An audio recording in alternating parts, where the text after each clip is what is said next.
In the 90s, when everybody was riding sports bikes, a simple topple off could have resulted in your pride and joy being horrifically damaged. So, you know, any kind of damage to the frame, the swinging arm and the fairing, and all of a sudden, you're then paying the finance company for what is essentially a heap of scrap. And it's always, of course, those irritating, slow, silly topples that cause the most damage. But the good people at RandG offer a range of crash protection that can help, from crash bobbins, engine bungs, to radiator guards, and even paint protection. This is Chris Lippett, who's the prototype and project manager here at RandG, to tell us a bit more. Chris, welcome. Michael.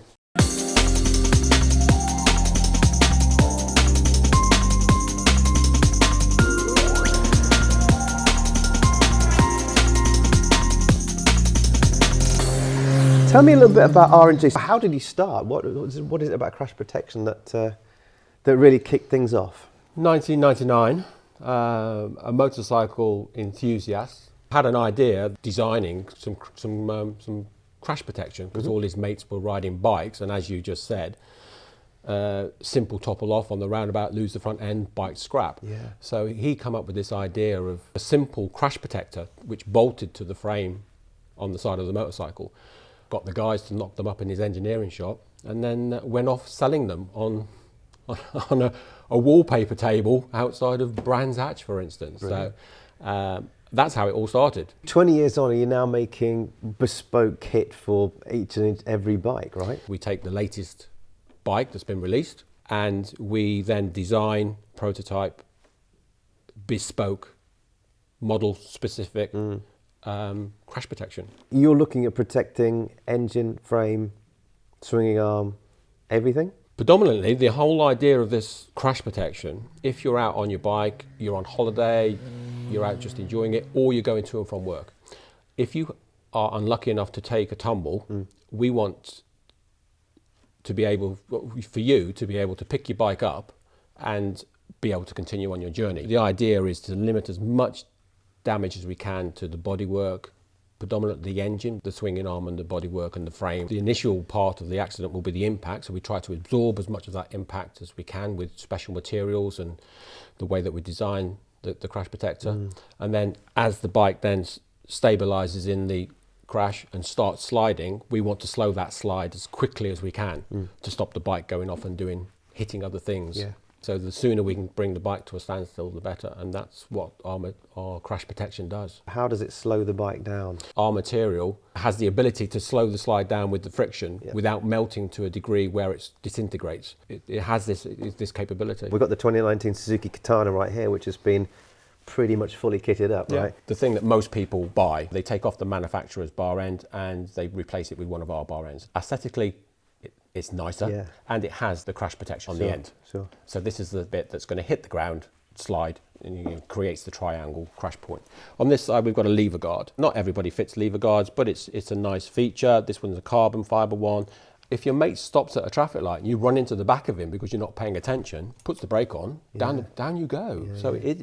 It's a functional item as well. And they are becoming mandatory now in all forms of racing. So sensible stuff. Yeah, sensible stuff, yeah. You've got the fork protector. So those are specific to the front fork spindle of this bike. So you can see that there's a crash protector on both sides of the spindle. So that, again, that aids the initial impact and then the bike sliding, because that is a touchdown point. And then you come back from there to the crash protector. And this is bolted to significant parts of the frame. Could be an engine mount, could be a frame mount, but something that's sturdy, won't bend or break very easily. These have de-embrittled bolts holding them on, so that bolt is then designed to bend rather than snap. Okay. As this hits, it'll absorb the energy because there's a compressible sleeve in there, and then potentially the bolt will bend slightly, but that aids in the slowing down process also. And then from there you go to, on this particular bike, we have, this is an engine case slider. So this is bolted to the original engine case. You get everything you need in the kit. So you get the spacers and the extra long bolts. And again, this is made of the same material. It has a compression sleeve in it as well.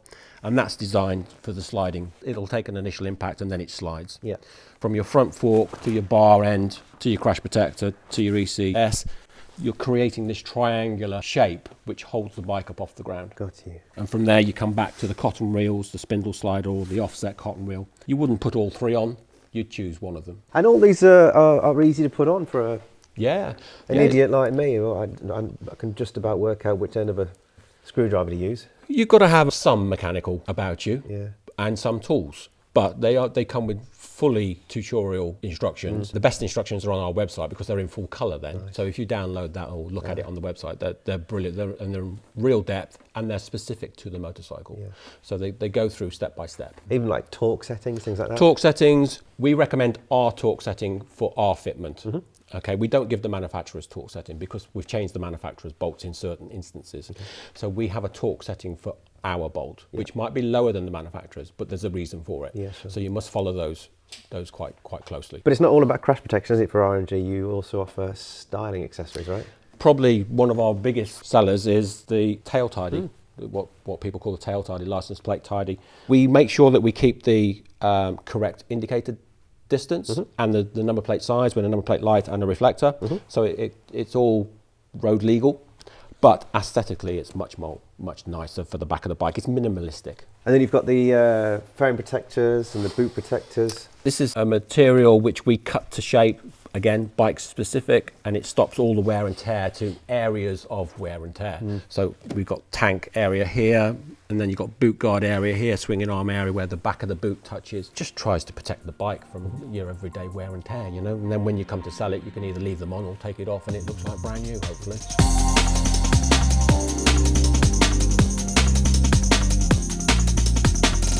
What else do I need to know? What are the most important parts, do you think, for a motorcyclist? It does depend on the style of the bike, because predominantly it's all about crash protection, isn't it? You know, you want to buy things that are going to help you in the event of. So if you've got a sports bike, they are different. We do design them differently. The DNA is the same, but the crash protectors predominantly look different. And then when you go to everyday bikes, you know, your CB500 type bikes where people ride them on a daily basis, it's not quite so important, but we like to do it the best that we can. Sure. And that also then offers up a different type of protection, because you can offer up engine bars then. We call them adventure bars. Oh, yeah. That's a bar that would sit around the engine and the gearbox, and that helps to protect the bodywork within inside it. We're starting to build our scooter range as well, because obviously scooters are quite popular and they still crash the same. If you're a customer of RandG and you've got your crash protection that's arrived at home and you've got spindles and bungs and these different types of protection to fit, how proficient do you need to be? What kind of tools do you need? You need to be fairly proficient in taking your motorcycle to pieces, because sometimes you've got to take fairings off and they can be tricky. You only need a very basic socket set, maybe a few screwdrivers, Allen keys, and if it's some of the European bikes, you'll need some Torx type, like Allen keys, but with the Torx setting on the end. The one specialised tool that you will need is a torque wrench, and that's quite important because, especially with the crash protectors, if you overstretch that bolt, and then you ask it to do its job, and you've been over torqued, then you run the risk of stripping threads and things like that. So that is really important. And what about things like tail tidies when you're talking about lights and indicators? We try and design everything going forward to be plug and play. Sometimes it's difficult to get the connector straight away. If the bike's just been released, for instance, you might have to cut a wire and put a connector on the end of it. So you don't need to be an electrician, but you need to be confident enough to be able to put some wiring connectors together. What if you're not? You can go to our website, put in your postcode, and it will give you your local stockist. And we've got over 400 through the UK. What I did notice about the Katana, Chris, is that how discreet it actually all looks. I mean, if to the naked eye, if you just walk past, it doesn't scream RandG crash protection at you. It's blended nicely, especially with the perhaps black on black. Do you do lots of different colours? It is developed that way so that it doesn't stick out like a sore thumb, so that people will want to put it on. But yes, we do other colours. Crash protectors, for instance, come in generally black or white.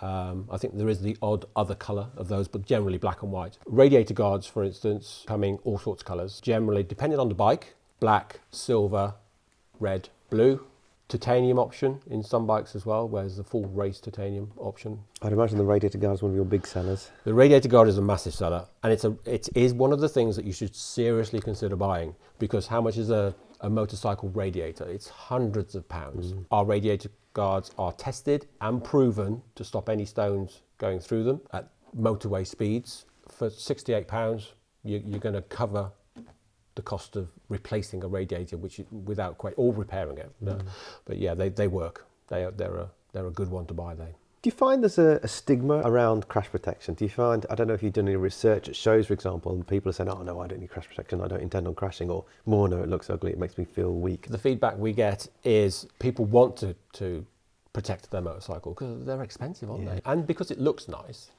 they're happy to fit these things. And then in the event of, there's lots of testimonials where, oh, this happened and thank God I had. I don't find there's a stigma to it. Do you actually go out and deliberately crash test motorbikes? Regularly. We've done one recently. It was an MT-010 kitted out with very similar kit to what's on this bike. So it was a front fork protector, a bar end, crash protector, engine case, cotton reel. A professional rider in a enclosed environment crashed the motorcycle, lost the front purposely at 30 miles an hour. The bike went down, everything touched, it did a couple of bounces, and then it steadied and slowed really quickly. There wasn't any loss of fluid. So the engine case cover had done its job, hadn't worn through. The crash protector had touched, the bar end had touched, the cotton reel had touched. So all of those had been worn down. When we picked the bike up, there was no damage to any of the bodywork or the frame. The only damage was it broke the ball off the end of the clutch lever and the peg off the gear lever. So still rideable? It was rideable. Yeah. Yeah, but what was encouraging was, and the MT-010 at the front is, there's a lot of bodywork at the front, and none of it was damaged.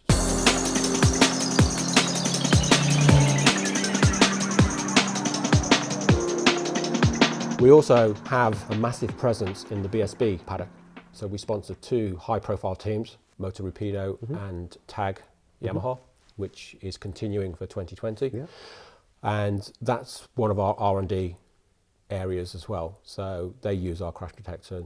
We see regular results from those bikes being crashed at high speeds. Yeah. That's invaluable information for us. And what sort of price are we looking at? Let's imagine you crashed your MT-010 or your new BMW 1000RR, for instance, without crash protection.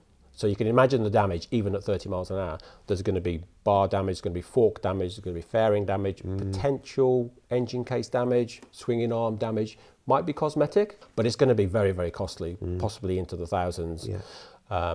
So to kit out this bike, for instance, so we've got a fork protector, a bar end. Let's say we've got an engine case cover on it rather than the slider. It's about £340, £350. Wow. Okay. And the beauty of it is that once you've invested in that kit, and that's for both sides, not just one side, so that's for the bike. Once you've invested in that kit and you're unlucky enough to take a tumble, you can buy those parts individually. So if you do damage 1 or 2 of the parts and you haven't damaged anything else in the bike, you can buy them individually. We'll sell them to you individually. Either way, that's a hell of a saving. It's a hell of a saving, yeah. What damage you could do. And also, it's the stupid ones that catch you out, isn't it? Where you lose your footing on the gravel, or you catch a grid when you're doing a U-turn. I think those little things where the bike goes down and it does that amount of damage, and you just think, oh my God. So yeah, for a couple £100, £300, you're protected. Fascinating insight, Chris. Thank you so much. No problem. Cheers. Nice one. Cheers.